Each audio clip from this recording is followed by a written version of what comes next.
Sa oras na ito ay papasok tayo sa pag-aaral muli sa banal na kasulatan tungkol sa isang topiko ng nauukol sa lalaki at babae. Ngunit dito,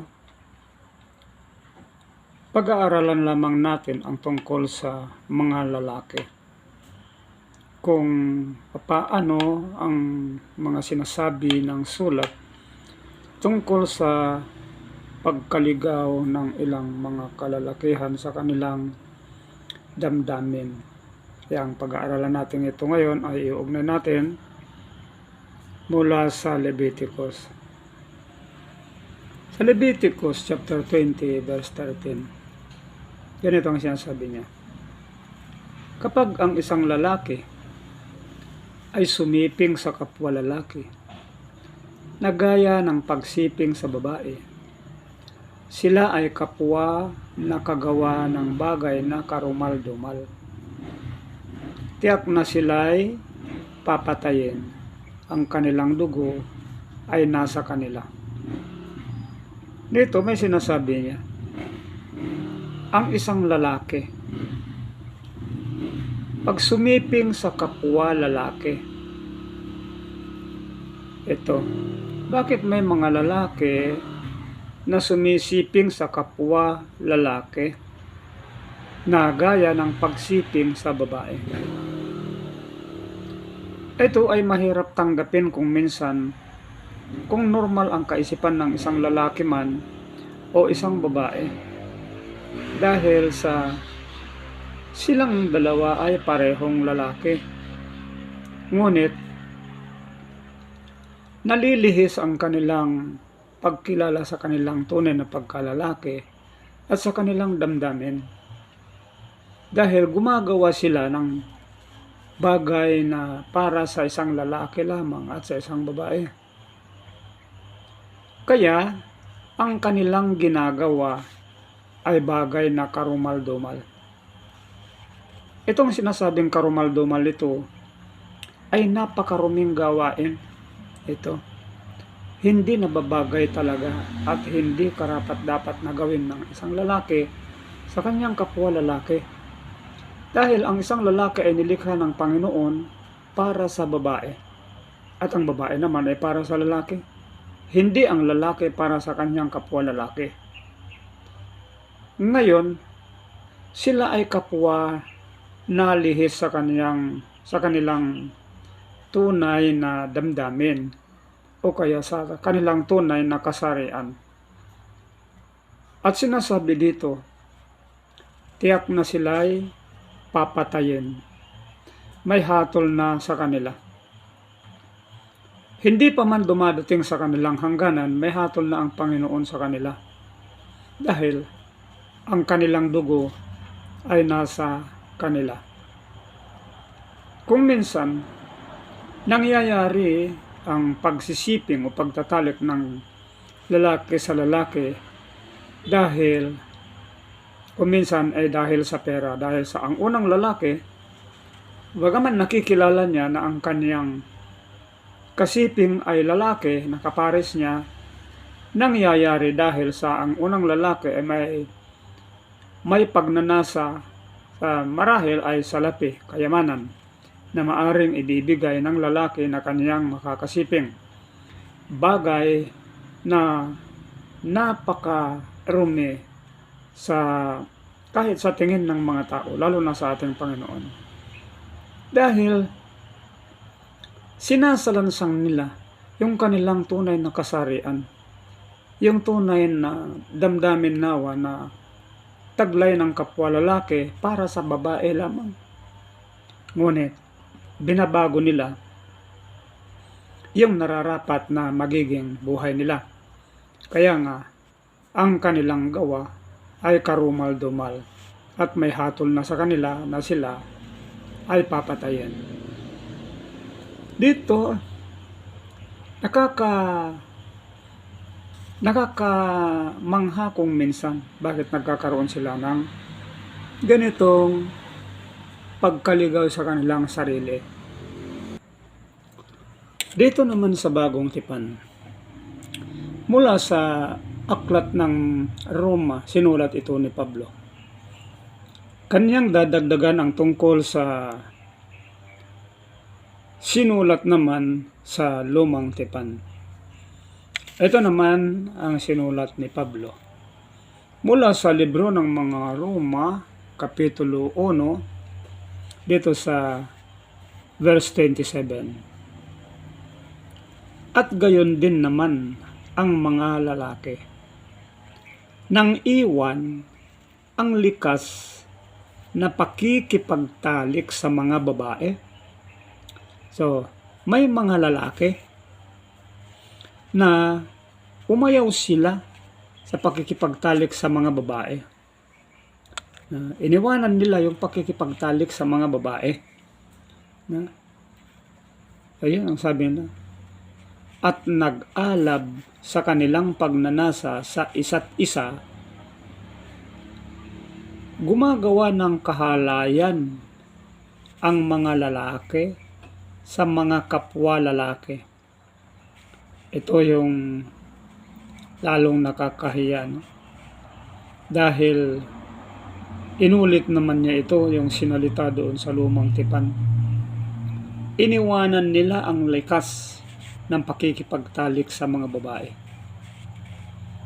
Bakit kaya ang kanilang damdamin ay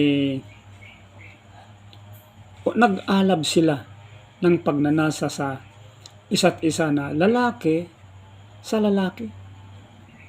Na? Marahil ito ay sinasadya nila or ano kaya sa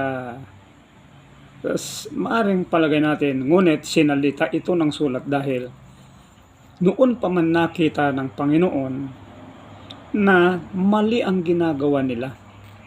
Hindi na sila nagkasya sa pakikipagtalik sa mga babae. Ginusto pa nilang mag-alab ang kanilang pagnanasa sa lalaki, sa mga kapwa lalaki, at tumatanggap sa kanilang sarili ng kaparusahan ng kanilang pagkakamali. Dito sila nagkamali. Ang kanilang damdamin na pagkamalan nila. Ngunit kung minsan, may mga lalaki na pinag-aaralan nila talaga ang likas ng babae. May mga lalaki talaga na hinuhubog nila ang kanilang puso na iwanan ang kanilang kasariang lalaki. Dahil nagkakaroon sila ng pagnanasa na maging babae sila. Bagay na hindi dapat mangyari. At may mga lalaki pa nga na nagpapalit ng kanilang kasarian upang maging babae. Ngunit ito, ayon sa sulat, ito ay napakalaking kasalanan. Sapagkat samantalang ang Diyos, nilikha sila ng mga lalaki at mga babae, ayaw nila sa kanilang sariling kasarian. Ipinagpapalagay nila na kaya nilang baguhin ang kanilang sarili upang kung sa lalaki man ay maging babae or kung babae man ay maging lalaki.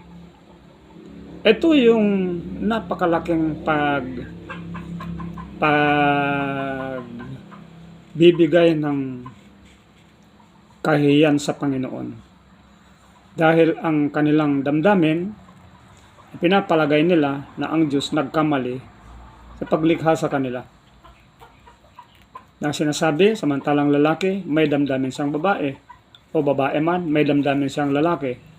Ngunit ito yung sinatawag sa Biblia na mga kabaliwang kaisipan, mga kabaliwan ng nadamdamin. At ito ay kanilang hinuhubog kung minsan, pinag-aaralan kung minsan, dahil nakikita ni lalaki kung minsan na sa pakikipagtalik sa kanyang kapwa lalaki ay may pera.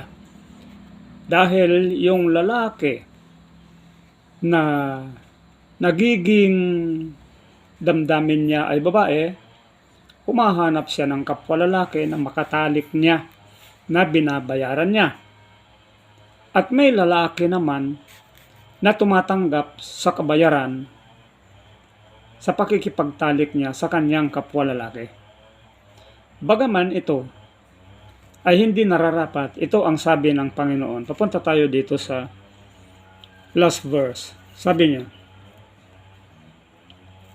mga mapanirang puri, mga napupuot sa Diyos. At yung sabi niya, yung mga taong gumagawa ng ganon, sabi niya mapanirang puri, ang kanilang kapurian ay sinisira nila. Napupuot sila sa Diyos dahil gusto nilang baguhin yung kanilang kasarian. Napupuot sa Diyos. Mga walang pakundangan, mga palalo, mga mapagmataas, mga manggagawa ng masasamang bagay, mga swail sa mga magulang. Ito ay totoong nangyayari ito. Totoo na maraming gumagawa ng mga ganitong karumihan. Mga bagay na hindi angkop na gawin ng isang lalaki sa kanyang kapwa. At dito may sinasabi na ng sulat. Sabi niya, nalalaman nila ang mga iniuutos ng Diyos na ang mga gumagawa ng gayong mga bagay ay karapat-dapat sa kamatayan. Alam nila, nalalaman nila, no? Dahil mula sa kanilang pagkapanganak, mga bata pa lang, hindi man likas sa batang maliliit na maging na may damdamin na siya sa kanyang kapwa lalaki. Hindi, ngunit yan ay pinag-aaralan nila. Nalalaman nila ang mga iniutos ng Diyos na ang mga gumagawa ng gayong mga bagay ay karapat-dapat sa kamatayan. Alam pala nila na ang kanilang ginagawa, lalaki sa kapwa lalaki, ang kanilang mga ginagawa, sabi niya, karapat-dapat sa kamatayan. Ngunit, hindi lamang nila ginagawa ang gayon, kundi sinasang-ayunan pa ang gumagawa ng mga iyon. Ito, may pagsang-ayon, no? Sinasang-ayunan nila. Kasi, may mga nagtuturo sa mga lalaki na maging parang babae. Kumilos parang babae, magsalita parang babae, magdamit na parang babae upang umakit ng kapwa lalaki. Nalalaman nila. Ngunit yun ay ginagawa nila dahil sa maraming kaparaanan. Pero isa lamang yan ang kanilang hahantungan. Sabi niya, ang gumagawa ng gayong mga bagay ay karapat-dapat sa kamatayan. Kaya nga itong aral natin na ito ngayon, nawa kung mayroon mang makinig dito ngayon, na nalilihis ng tunay na kanyang kasarian, kanyang damdamin bilang lalaki, na may pagnanasa siya sa kanyang kapwa lalaki, makabubuti na iwasan na ang ganong damdamin upang huwag siyang magaya sa parurusahan. Nagbigay na ang Panginoon ng kahatulan sa kanila, kamatayan. So, pagpalain tayong lahat ng ating Panginoong Diyos, na nawa maunawaan natin lahat ito at sasabihin natin sa mga tao na naliligaw ng kanilang tunay na damdamin.